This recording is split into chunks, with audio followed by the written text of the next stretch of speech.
اللهم اجعل بيتي بيت رحمة وبركة وتقوى وإيمان، وانزع منه يا رب وساوس الشيطان، وبارك اللهم في أرزاقنا، وأبعد عنا يا رب عيون الحاسدين وقلوب الحاقدين، وبارك لي في أهل بيتي واجعلنا في خيرك منعمين. اللهم اجعل بيتي بيت رحمة وبركة وتقوى وإيمان، وانزع منه يا رب وساوس الشيطان، وبارك اللهم في أرزاقنا، وأبعد عنا يا رب عيون الحاسدين وقلوب الحاقدين، وبارك لي في أهل بيتي. مرحبا يا صبايا، كيفكن؟ طمنوني عنكن، شو أخباركن؟ إن شاء الله بتضلوا بصحة وعافية على طول. اشتقت لكم كتير كتير، وشكرا لكل مين سأل عني وهيك كتب لي بالتعليقات إنه وينك رهف، وينك مانك مبينة إمشات. دخيل قلبكم، بتشكركم كتير كتير على أسئلتكم عني.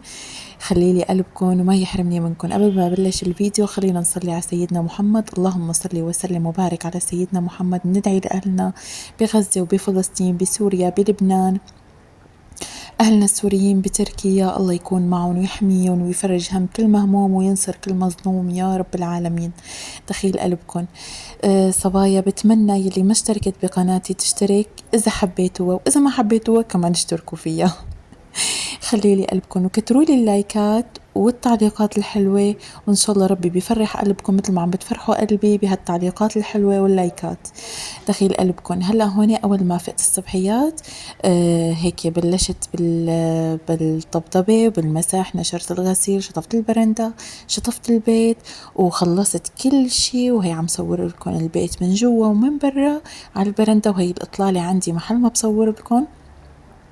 الحمد لله رب العالمين. وهي زريعاتي الحلوين بسم الله ما شاء الله لا قوة إلا بالله عليهم، ما شاء الله غير شكل. وهون كمان عم صور لكم البيت انه خلصت كل شيء، نظفته ورتبته ما احلى. وبيتي كبير يا صبايا الحمد لله رب العالمين، الله يديم هالنعم علينا يا رب. وفتت على هالمطبخ وبلشت بشو يا حزركم، بلشت بهيك فطور مرتب غير شكل. طبعا على الفطور هيك أنا ما بفطر الصبحيات مثل يعني أكيد كلياتكم صرتوا تعرفوني إني أنا ما بفطر الصبح، بشرب قهوة وبقوم على شغلي على بكير مشان خلص على بكير، بساوي الطبخة، ساوي فطور مثلا يعني، وأقعد هيك على رواق. سبحان الله، بس تعدي هيك على نظافة، تشربي قهوتك على نظافة، تعملي مثلا طبختك على نظافة، ما بيكون عندك هم أي شيء. خلص بيتك نظيف، أولادك مثلا نظاف، محممتيهم مرتبتيهم عم يلعبوا كذا، الله يحميهم ويسلمهم، يبعثلهم أيامات حلوة إلهم ولكل هالولاد يا رب. والله فتت على هالمطبخ وهيك كان جاي عبالي جاطها يا صبايا فتوش من تحت ايدي، البقلة، النعنع. ما بعرف بكل مثلا بلد شو بتسموها انتو البقلة عندكم، نحن عنا بنسميها بقلة، وبيقولوا لها يمكن ما بعرف، ما بدي انه احكي شي غلط. كمان اكتبوا لي بالكومنتات انتو شو بتسموا البقلة عندكم. وخلصت سويت البقلة والنعنع، وهون كمان رشت النعنع اليابس. طبعا أنا كل ما بجيب مثلا جرزة نعنع أو جوزي بيجيب لي جرزة نعنع، بقسم نصها للأكل صبايا ونصها للتيبيس، يعني بيبس نعنع على إيدي، عرفتوا.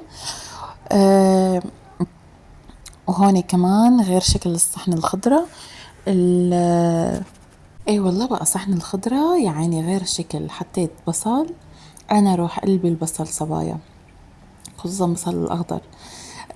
وحطيت هيك شوية مرتديلا مدخنة وشوية مخلل. وهوني بقى عم حط التوم، هرست التومات. طبعا الفتوش ما بيطيبوا الا شو الا التوم.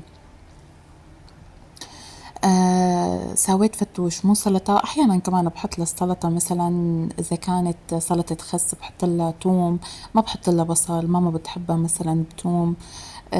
يعني هيك خفيفة بتجي على المعدة، منا تقيلة. البصل هيك كتير تقيل سبحان الله.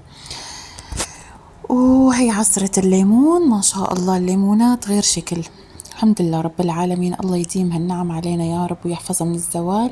ما كان جاي عبالي أبدا لا أعمل أكلة ولا أي شي، جاي عبالي كان فتوش وهيك. بما إنه أنا ما بفطر كتير وما باكل إنه بيض الصبح، بقى قليت هيك كمان بيض، قليته بالسمنة، يعني غير شكل. الحمد لله رب العالمين، الله يديم هالنعم علينا يا رب يا صبايا ويحفظها من الزوال علينا وعليكم يا رب. انتو كيفكن؟ طمنوني عنكن، شو اخباركن؟ اكتبولي بالكومنتات دخيل قلبكن، الله يجبر بخاطركن ويفرح قلبكن ويعطيكم مراد قلبكن يا رب. وهي جات الفتوش يا عيني صار غير شكل، الحمد لله رب العالمين. وهلأ انتقلنا للغاز. قليت البيض بهالسمنة، يا عيني غير شكل. انتو شو طابخين؟ شو عاملين يا صبايا؟ انا اليوم والله كنت طابخة، عملت فريكة. طبعا هذا الفيديو مصور عن يومين يا صبايا، مو يوم. بس بدي منكن تشيروا القناة لأحبابكن، لرفقاتكن، لأخواتكن، لأمهاتكن، هيك الله يخلي لكم ياهن يا رب، ويخلي لي أمي ويخلي لي أمي التانية يا رب، وهيك ويجمعني فيها يا رب. ادعولي ادعولي يا صبايا إن شاء الله يا رب. وهلأ هون سقطت البيض. طبعا انا بسقطها تكون السمنة هيك حامية، على طول ماما بتقلي انه سقطي البيض لما بتكون السمنة حامية. ايه والله بقى خليتها هيك لتحمى شوي وسقطت البيض. طبعا ما بأمره كتير لانه ماما ما بتحبه كتير مأمر البيض، بتحبه ناشف على الاخير وما بتحبه انه هيك مبلول، يعني عرفتوا. ايه بقى كمان مو طيب انه يجي كمان ني، عرفتوا. اي والله الحمد لله رب العالمين، الله يديم علينا وعليكم يا رب الصحة والعافية وهالنعمة يا رب ويحفظها من الزوال.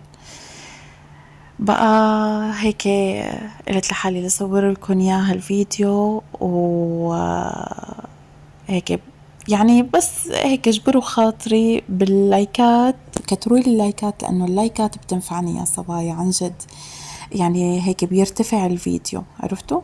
هلا هون صارت السفرة عندي جاهزة الحمد لله رب العالمين. بلشت، كان عندي شوية باذنجان جايب لي اياهم جوزي، حفرتهم وكان زايد عندي حشوة يالنجي. اجا على بالنا يالنجي انا وماما، فانا بساوي ضفتله زدتله بقدونس وبندورة وبصل ورققت الباذنجانات وهيك كمان ملحته وحمضته. طبعا في منهم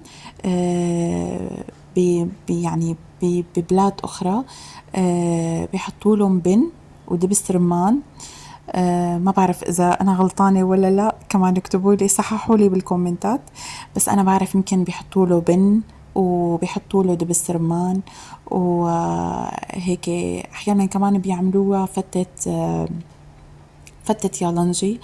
من يومين 3 كانت خالتي هيك الله يذكرها بالخير بالرياض، قاعدة بالرياض كمان، كانت عم تحكي مع ماما، قالت لها انه عاملة فتة يالنجي بدها تعملها وكتير ظريفة. قالت لي شو فتة يالنجي كيف بتزبط معك، كيف انه طعمتها؟ قالت لها ما فيها شي، بتطبخي الرز والبندورة والبقدونس مع بعض كلياته، يعني هي الحشوة تبع اليالنجي بتطبخيها مع بعض وبتحطي مع هيك بتقطعي ورق عنب وبتخليهم لحتى ينطبخوا على النار، وبعدين بتحطي خبز وطحينة لبن وتوم مثل تبع الفتة الحمص، مثل تسقية الحمص، بس طبعا فتة يالنجي هي. ايه بقى انا اول مرة قالت لي رهوفة كتير طيبة عن جد، جربيها ونزليها على اليوتيوب. طبعا خالتي هيك هيك الله يخلي لنا اياها يا رب ونشوفها بخير وسلامة. كمان بتتابعني على اليوتيوب كمان، انه بتقلي انه رهف كل فيديوهاتك انه الاكلة طيبة غير شكل، ما شاء الله يلي بيشوفك بيقول ما شاء الله عنك اكيد سمينة. لا يا صبايا انا مني سمينة، وهي قالت لي انه ما شاء الله انه ما في اكلة ما بتحبيها. عن جد ضحكتني يا صبايا. يعني هلا بدكم تضحكوا علي، تقولوا مثلا انه ما شاء الله رهوفة شو بتاكل او شي. لا لا لا ابدا.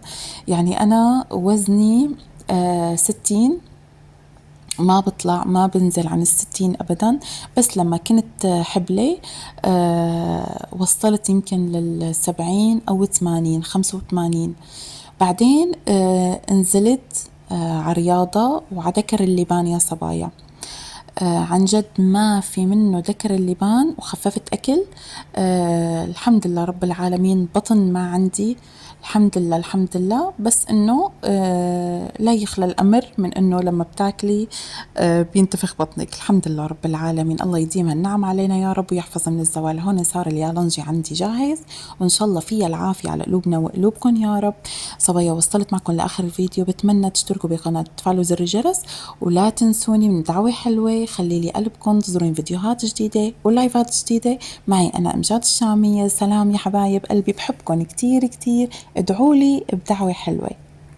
وأفوض أمري إلى الله وعيدا، وأفوض أمري إلى الله وعيدا، لحتى تشعر أنه الأحمال اللي كانت على كتافك وعلى صدرك وضعت على باب الله. ولا تكابر على حالك، اترك الدموع تبرد على قلبك وتغسل قلبك. الله تعالى وصف أقواما فقال فيهم: إذا تتلى عليهم آيات الرحمن خروا سجدا وبكيا. ورسول الله صلى الله عليه وسلم يقول: ليس شيء أحب إلى الله من قطرتين، وأحدهما قطرة دموع من خشية الله. وإذا ما عرفت شو تقول لرب العالمين قل له: يا رب